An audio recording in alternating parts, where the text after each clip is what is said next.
राधे राधे दोस्तों। तो स्वागत है आपका हमारे नए मिनी ब्लॉग में। तो दोस्तों, मथुरा के वेस्ट में गोवर्धन है, नॉर्थ में वृंदावन और साउथ में गोकुल है। तो हम लोग आज मथुरा से गोकुल जा रहे हैं और गोकुल में हम गोकुल गांव, रमन रेती, ब्रह्मांड घाट और चिंताहरण महादेव टेम्पल के दर्शन करेंगे।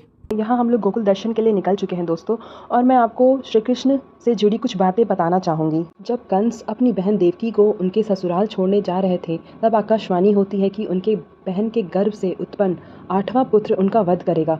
यह सुनकर कंस कहते हैं कि मैं वसुदेव को ही मार देता हूँ। तब माता देवकी गिड़गिड़ाने लगती हैं और कहती हैं कि उनको छोड़ दो, मैं वादा करती हूँ कि मेरे गर्भ से जो भी संतान होगी मैं उन्हें तुम्हें सौंप दूंगी। और ऐसा होता गया। माता देवकी को बच्चा होता, कंस आता और उन्हें मार देता। ऐसा करते करते उसने उनके 7 बच्चों को मार दिया और 8वां बच्चा होने ही वाला था। ये वसुदेव और माता देवकी बहुत चिंतित हो जाते हैं। इधर वसुदेव के मित्र नंद, जो कि नंद गांव में रहते हैं, उन्हें यह बात पता चलती है और नंद की पत्नी यशोदा भी माँ बनने वाली रहती हैं। जिस समय देवकी को पुत्र हुआ, उसी समय यशोदा को पुत्री हुई थी। तभी विष्णु जी स्वयं प्रकट होकर वसुदेव को सपना देते हैं कि तुम इस बालक को लेकर गोकुल नंद को दे आओ और उनकी पुत्री को कंस को सौंप दो। रास्ते में बहुत बारिश होती है और यमुना जी का जल स्तर बढ़ते जाता है।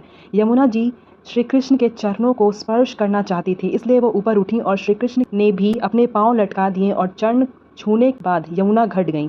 वो यमुना पार कर गोकुल में गए और उन्होंने श्री कृष्ण को नंद और यशोदा को सौंप दिया और अपनी कन्या योग माया को वसुदेव को दे देते हैं। वसुदेव वापस मथुरा के कार गृह में लौट आते हैं। इधर कंस को पता चलता है कि देवकी को 8वां पुत्र नहीं पुत्री हुई, तो वो सोचते हैं कि भगवान भी डर गए और उनके प्रकोप से कंस जैसे ही कन्या का वध करने के लिए पटकना चाहता है, वैसे ही कन्या हाथ से छूट गई और देवी के रूप में धारण कर लिया और बोली, मुझे मार कर तुझे कुछ नहीं मिलेगा, तेरा वध करने वाला तो पैदा हो चुका है और गोकुल पहुंच चुका है। और बोलते ही गायब हो गई और बड़े होकर भगवान श्री कृष्ण ने कंस का वध किया।